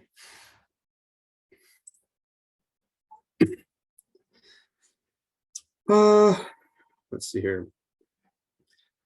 So great agent client communication. You got to do it with the sellers as well. A constant communication. If you have a listing, or excuse me, showing. Hey, I had a showing. I got some feedback. Here's the feedback. Have that communication up front, and talking with them. Hey, do you want me to literally just copy and paste what the other agent told me, or do you want me to sugarcoat it a little bit for you? You know, be honest. Sometimes buyers agents are pretty brutally honest. They say some pretty bad stuff. So do you want me to sugarcoat it, or do you just want to, you know, take it for what it is and either fix it, or if you can't, it is what it is, right? That shows that you're respecting their wishes a lot, and starts, you know, continues to build that relationship that you are on their side and want to communicate how they want to be communicated to.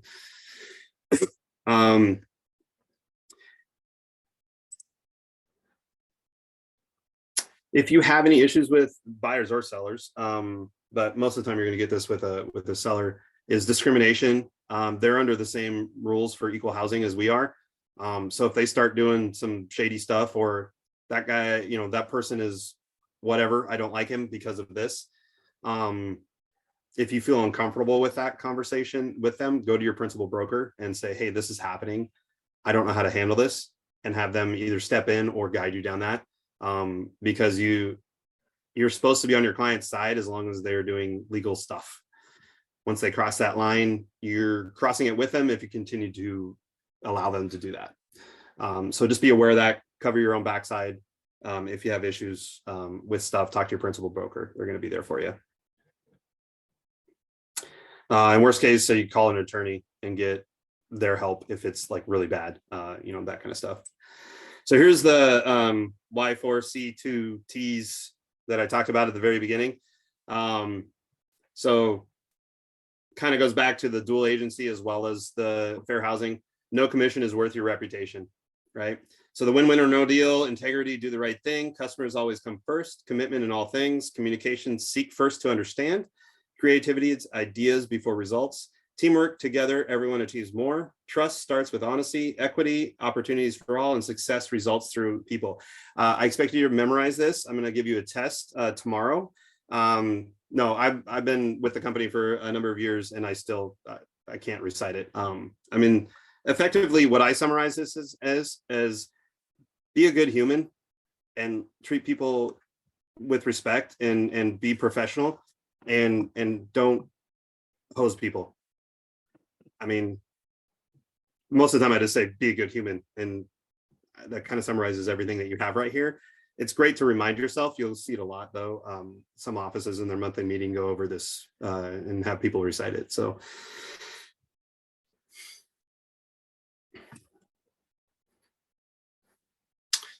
let's see here. So to capitalize on your listings, once you have a listing, if you do the right marketing, your listings, leverage, and leads, you should get more leads out of your listings if you leverage it right. So that's why there's a triangle there, right? If you market it right, if you go out there and lead gen with your listing, once you get business, it's easier to get more business. So find ways in your area that work. Talk to other agents that are successful. Your productivity coach. Find ways that you can market your success to have more success, and just continue to build on it. A lot of newer agents get a listing and they're like, yay, I got a listing. And then they just put up a sign and sit there and wait for the offers to roll in. They don't do social media, or they don't do mailers. Mailers are expensive, but that's one way to do it, you know, to mail out. They don't door knock the area where their listing is at. You know, there's potentially the next door neighbor wanted to list their house too. They haven't talked to an agent. Literally all it takes is, hey, I'm selling the house next door. I'm doing an open house this weekend. Love for you to come by. Oh, hey, yeah, I was actually thinking about selling. I've talked to a couple of agents that actually have had that happen. So don't be afraid to leverage your success to continue to be successful. The message you put out to attract prospective buyers and sellers is everything. Why would they want to contact you in this market? Whoops. Okay. That's what I get for playing with my mouse. What would they get if they did? These two questions are at the heart of all effective messaging, right? So going back to bringing value, education, like why would they want to use you? Very few times have I had people ask me, how long have you been in real estate as a client? So if you want to use that angle and say, hey, I'm brand new, I'm hungry, I'm going to be the best person I can for you, that's great if that's your shtick and that's what you want to go with. But if you don't feel comfortable and you feel afraid that, like, I'm brand new, right? Most people don't ask you how long you've been doing this, as long as you come across professional. So just work on doing that, and you won't have to necessarily answer the question of, oh, I've been doing this for a month. Congratulations, you're my first person I've ever talked to.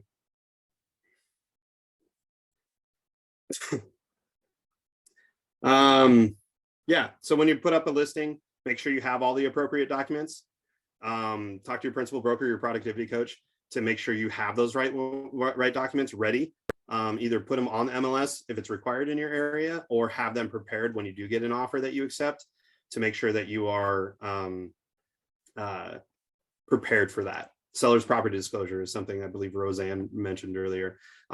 That's a document that takes a long time to fill out. It's a lot of questions, yes and no, check, check, check, check, check.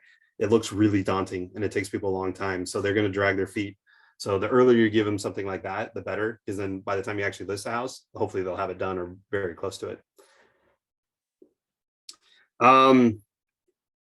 Always important to have good pictures. If you're a photographer yourself and you want to edit your photos, great.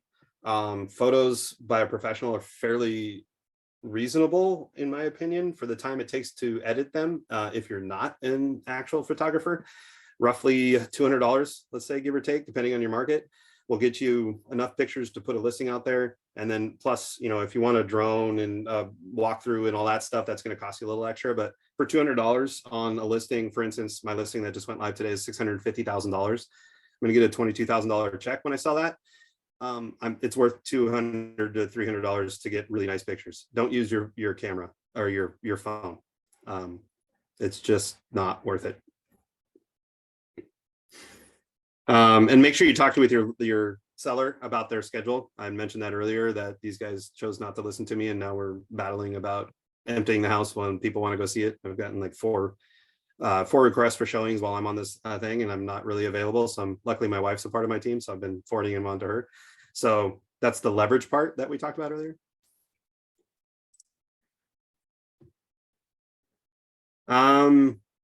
So there's a KWLS. There's your local MLS.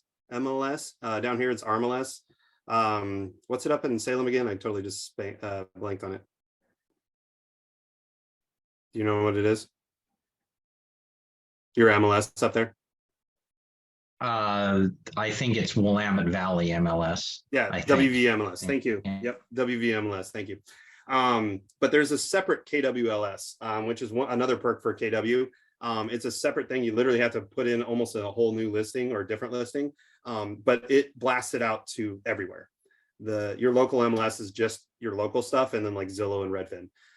But the KW MLS sends it out to everywhere. All those little onesie twosies websites, anything that'll pick up a listing, it'll send it out there. So always remember that is what you should do in addition to your local MLS, is put it on KWLS, because that will go everywhere.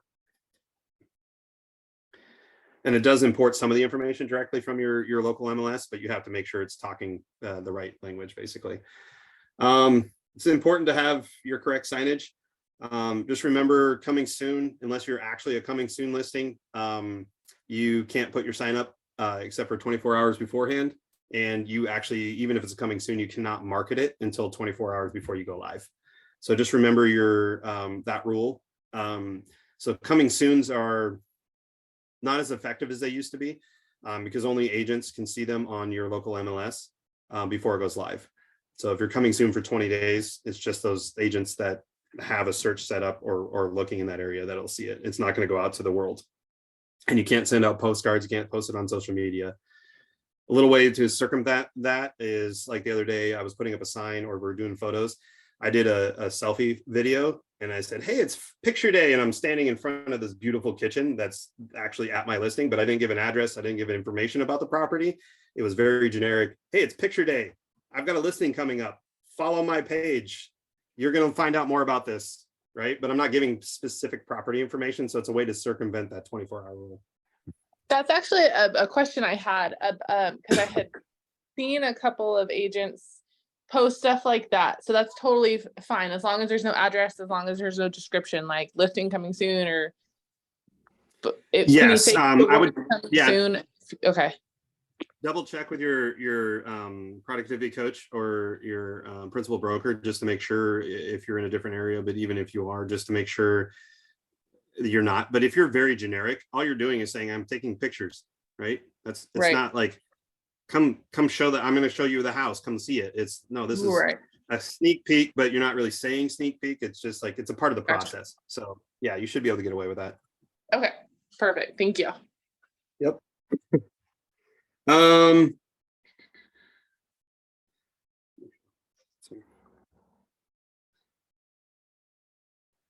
So we can briefly go over this. It's basically co-agents. You just communicate the crap out of it. Like if you haven't heard them in a while, chances are they either forgot about you, they're really busy, they got to figure something else out. You know, it's really just like your clients. Over communicate with them. When you are, oops. Oh, there it is. Okay. When I show a house, I always text the client or the agent, excuse me, for the listing. And I expect the same from a buyer's agent. If it says go and show it's vacant, then that, you know, just follow the showing instructions basically. But as a listing agent, I like more communication from my buyer's agents, from the standpoint of tell me whether or not you're going to write an offer, or you're maybe expecting to write an offer. Call me and have a conversation about, hey, I'm thinking about writing an offer. What are some other things besides price that if my client can offer, they can, we can talk and try and help strengthen my client's offer. Because if it comes down to the price is exactly the same on 2 or 3 different offers, but you found out that they don't want a quick close, they actually need a month and a half or 2 months to close, and you wrote that into your offer, the listing agent's going to relay that to the seller that, hey, this buyer's agent did their due diligence and had a conversation before they just blasted an offer off, right? So that's part of the communication with those people. Once you get under contract, hey, I got an inspection scheduled for this time frame, does that work for your seller? Or hey, this is going to happen, you know, the house is available for inspection at this time. Or I as a listing agent have to be on site because the seller doesn't want anybody just walking around the house. Again, just over communicate with everybody. Now, don't disclose private information. That's different, right? You want to just abide by those rules. All right. So I blasted through that last part because I realized we spent a lot of times on buyer side of things. But hopefully you guys got something out of it. I'm more than happy to stick around and answer any questions you guys have. If you guys have anything, love to hear if you guys want to talk about any ahas that you guys had in addition to what we talked about already. Well, I have to run too, but do you have a email or some way that we can get in contact with you for future questions? Do you have that? Yeah, let me see if I can do this. Oh yeah, look at that. Not close enough.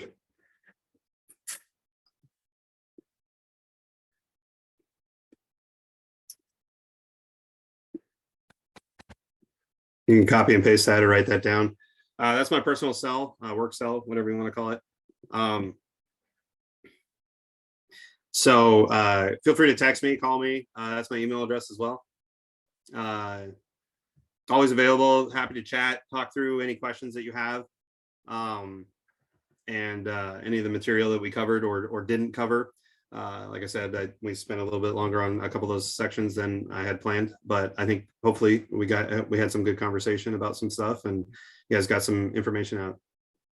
All right. Thank you. Thank you. Thank you, Corin. Yeah, you're welcome, Corey. It's nice to meet you, Roseanne. Always a pleasure. Hey, quick question for you. Yeah. I have a possible listing coming up for a manufactured home, and I know you had looked at a manufactured home for one of your clients. Because she wanted to get out of the park. Did she find something yet? No. No. Okay. Yeah, no, we have she kind of went dark on me a little bit. So Oh, okay. Yeah.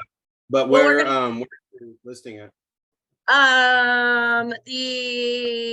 It's over off of Elmira in Eugene. So it's near